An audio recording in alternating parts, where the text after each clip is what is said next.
अरे जो कण में वास करता है वो इस खंभे में भी वास करता है। ईशावास्यमिदं सर्वम् अनेक रूप रूपायो विष्णवे प्रभु विष्णवे। परमात्मा तो कण में वास करता है, बस कोई प्रकट करने वाला प्रहलाद जैसा भक्त होना चाहिए।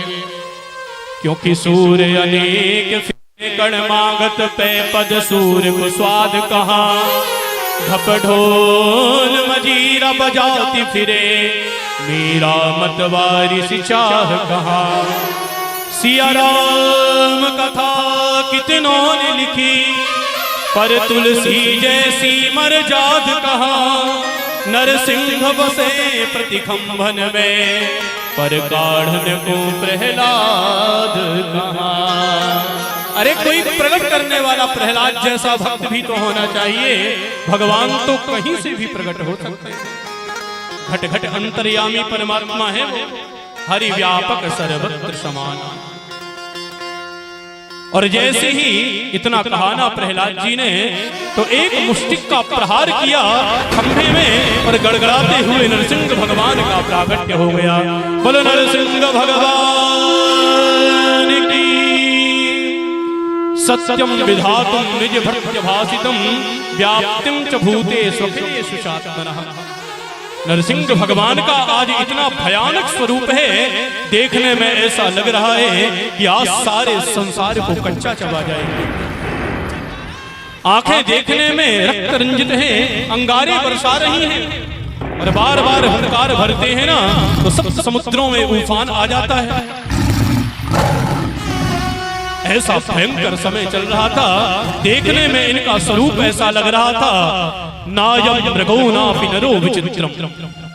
ना नर है ना जानवर है, ना जानवर है ना नर है, ऐसा विचित्र स्वरूप है नरसिंह का। तुरंत उन्होंने झपट करके हिरण्यकश्यपु को पकड़ा, अपनी जंघाओं पर रख लिया। हिरण्यकश्यपु कहता है आप हमें मार नहीं सकते। बोले क्यों? बोले हमें वरदान है। कौन कौन से वरदान है? बोले हमने ब्रह्मा जी से, आपने सुना है ना ब्रह्मा से वरदान मांगा था ना इसने।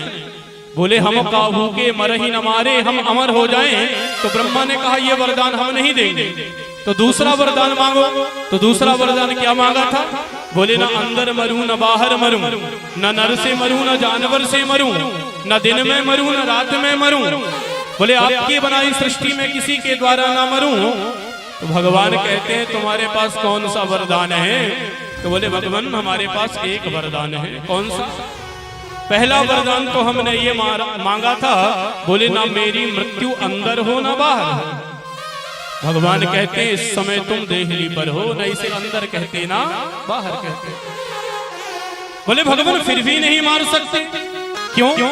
बोले मैंने वरदान मांगा था कि न भूमौ न अंबरे मृत्यु, ना मेरी मृत्यु भूमि में होगी ना अंबर में होगी।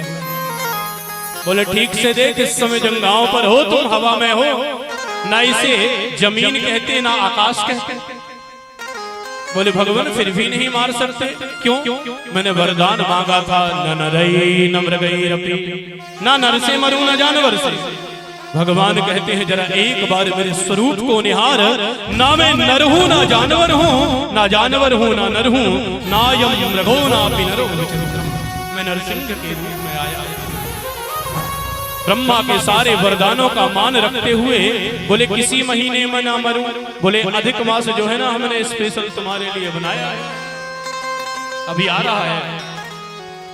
ब्रह्मा के सारे वरदानों का मान रखा गोविंद ने, और जो है देखते ही दिखते अपने नाखूनों के माध्यम से उसके हृदय को विदीर्ण कर दिया और उसका राम नाम सत्य हो गया।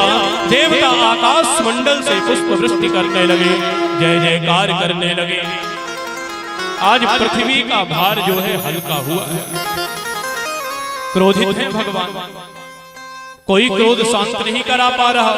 लक्ष्मी के पास गए, बोले आप क्रोध शांत करा दो। लक्ष्मी कहती है इसमें कौन सी बड़ी बात है? अरे भगवान नारायण का क्रोध शांत कराना तो मेरी चुटकी की बात है, 1 मिनट में जाकर के क्रोध शांत करा दूंगी। क्योंकि इन्हें ऐसा लगता था कि भगवान जो है वही शांत स्वरूप नारायण है। कैसा नारायण? बोले शांताकारं भुजगशयनं पद्मनाभं सुरेशं विश्वाधारं भास्वरम गगन सदृशम मेघवर्णम शुभांगम लक्ष्मीकांतम कमलनयनम योगिभिर्ध्यान गम्यम वंदे विष्णुं भवभयहरं सर्वलोकैकनाथम। बोले शांत स्वरूप नारायण होगा। और जैसे ही गई ना तो भगवान ने हुंकार भरी तो 2 पछाड़ा खा के भागा। बोले हमें क्या पता था हमारा स्वामी जो है आज बब्बर शेर बन करके बैठा। कोई क्रोध शांत नहीं करा पा रहा। प्रहलाद जी के पास गए। प्रहलाद जी जैसे सामने गए ना तो सारा क्रोध भगवान का शांत हो गया। गोद में बैठा लिए परमात्मा ने और आज दुलार कर रहे हैं। कितना बड़ा सौभाग्य है प्रहलाद का।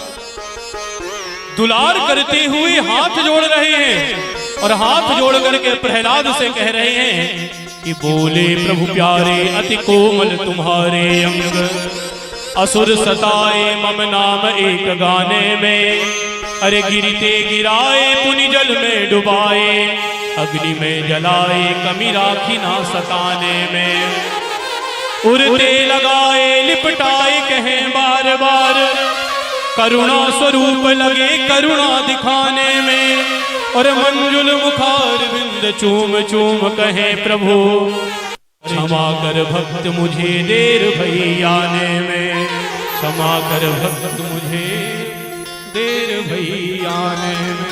हमारे ठाकुर क्षमा मांग रहे हैं। जिसके सामने काल भी भयभीत हो जाता है। ये 10 दिशाएं जो हैं, तीनों लोग इशारे मात्र से जिनके चलते हैं, वो जरा सा मुस्कुरा देता है ना तो सृष्टि का सृजन हो जाता है। वो जरा सी गंभीर होता है तो सृष्टि का पालन हो जाता है।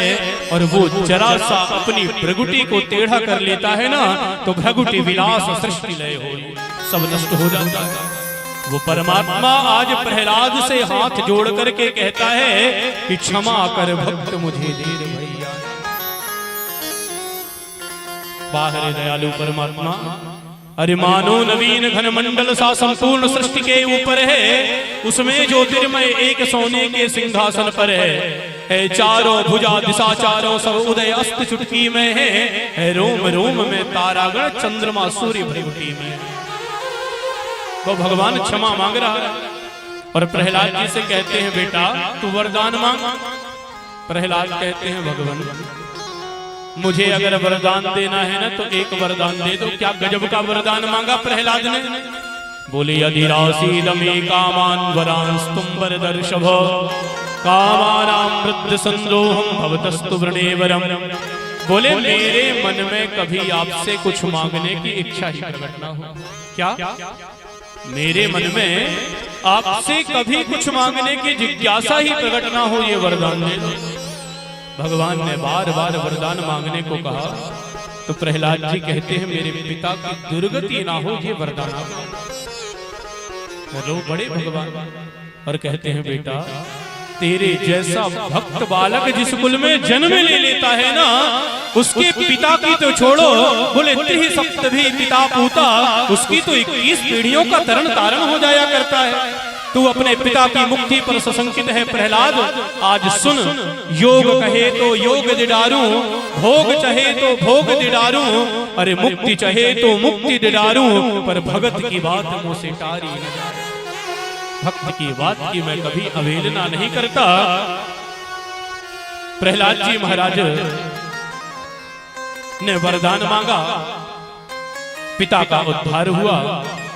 बंधुओं कहने का तात्पर्य यह है नाम जपत हरि कीन प्रसादु भगत शिरोमणि भे प्रहलादो।